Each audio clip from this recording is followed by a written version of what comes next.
pagi Ibu Caroline, selamat pagi para pendengar setia RRIND. Sehat Pak Di mana Ishak? saja berada, salam sehat. Sehat ya, oke. Kami juga sehat di ND ini. Lagi di mana nih Pak Ishak? Sudah siap-siap ke tempat kerja kah? Ya, pagi ini kami bersama Bapak Gubernur dalam rombongan kunjungan kerja Sederatan Lembata dan Flores. Pagi ini di Ruteng, jadi ini dari Ruteng ini, Ibu Dari Caroline. Ruteng ini ya, kota dingin. Masih dingin Kota ya di dingin. sana. Dingin ya, tapi belum ya, kan mungkin masih hujan, jadi masih sejuk lah. Oke, baik. Nah Pak Ishak, ini terkait dengan mudik tahun 2022 ini, kabarnya di Sub NTT minta operator transportasi prioritaskan layanan logistik. Pertimbangannya apa ini Pak Ishak? Ya, Ibu Caroline, memang kaitan dengan mudik kali ini memang kita prioritaskan sebetulnya tidak saja logistik, tapi juga kita minta para operator transportasi baik di darat, laut, penyeberangan maupun udara untuk memastikan bahwa seluruh alat-alat angkut itu dalam kondisi siap dalam arti dalam segi jumlah, mereka harus dalam jumlah yang cukup, kemudian dalam kondisi yang baik, safety, ya aman, nyaman, memberikan pelayanan kepada orang-orang yang akan bepergian melakukan mudik, namun juga memperhatikan space untuk memberi ruang-ruang pada angkutan barang dan logistik, karena kita pahami bahwa kegiatan mudik selain memang orang bepergian, tetapi juga disertai dengan angkutan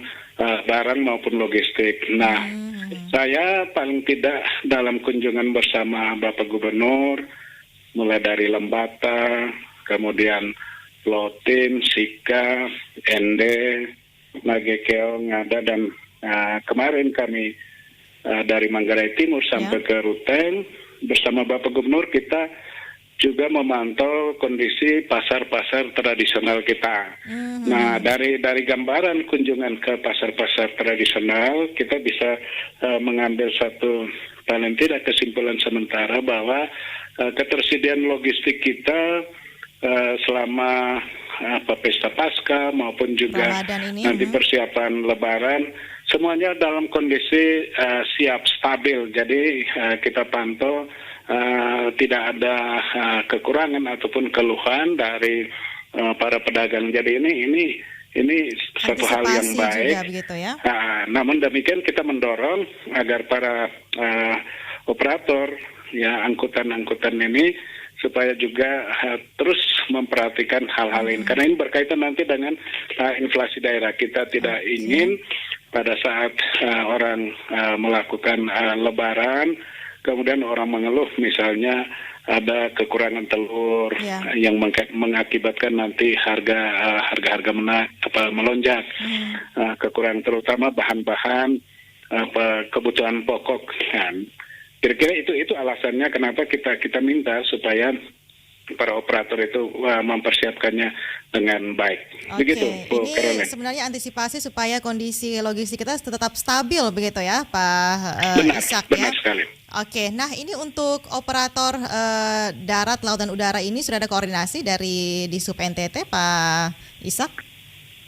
Ya, jadi kita sejak beberapa pekan yang lalu sesuai dengan arahan kita rapat bersama dengan kementerian, Menteri Perhubungan maupun Menko Maritim Marves itu sudah mengarahkan semua Kadisub se-Indonesia untuk melakukan koordinasi dengan teman-teman pusat yang berada di daerah, misalnya dengan Pelindo, dengan KSOP, KUPP pelabuhan maupun para kepala bandara untuk memastikan bahwa jadi kita membentuk posko.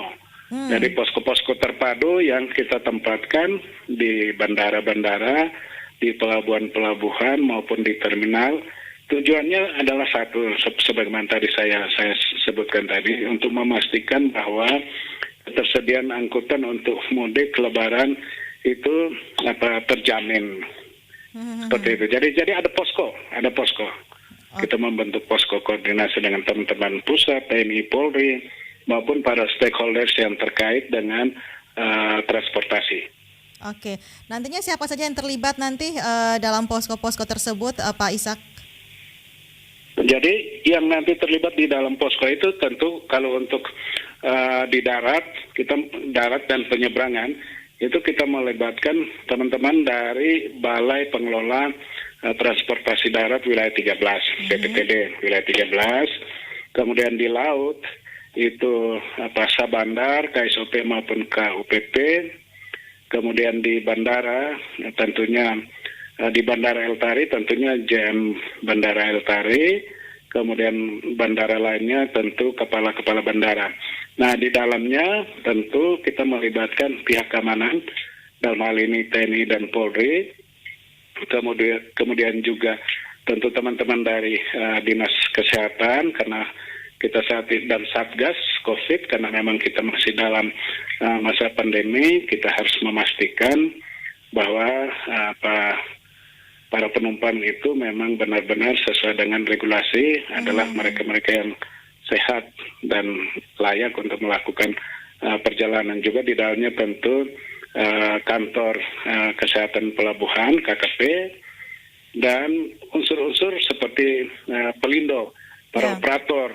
Katakanlah kalau kita di udara ada Wings, ada Citylink, ada Nam Air dan Garuda. Kemudian operator kapal laut seperti Pelni. Seperti itu. Baik. Nah, Pak Ishak, untuk tahun ini juga kan untuk mudik sudah ada kelonggaran begitu ya dari kebijakan pemerintah sendiri. Nah, ini tindak lanjutnya untuk kita di pemerintah provinsi seperti apa nih untuk kebijakan mudik tahun 2022 ini? Aturan-aturannya mungkin?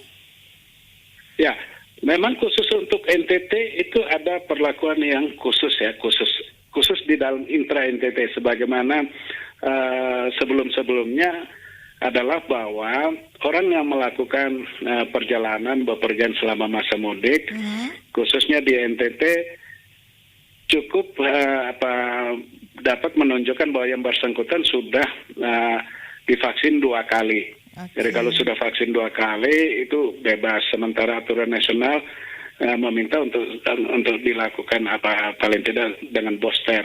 Ya khusus NTT gubernur mengambil kebijakan cukup dengan 2 kali. Namun demikian kita juga menghimbau masyarakat untuk supaya memanfaatkan layanan vaksinasi tahap ketiga atau kita kenal booster, sehingga dengan demikian benar-benar pada saat kita melakukan perjalanan itu kita sudah terbebas, setidak-tidaknya kita layak untuk melakukan perjalanan. Oke, artinya ini kebijakan lokal saja begitu ya, untuk kita intra NTT saja begitu ya?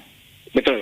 Oke, baik. Dan untuk kesiapan moda angkutan ini Pak Ishak, darat, laut, bagaimana pantauan dari Dinas Perhubungan NTT selama ini?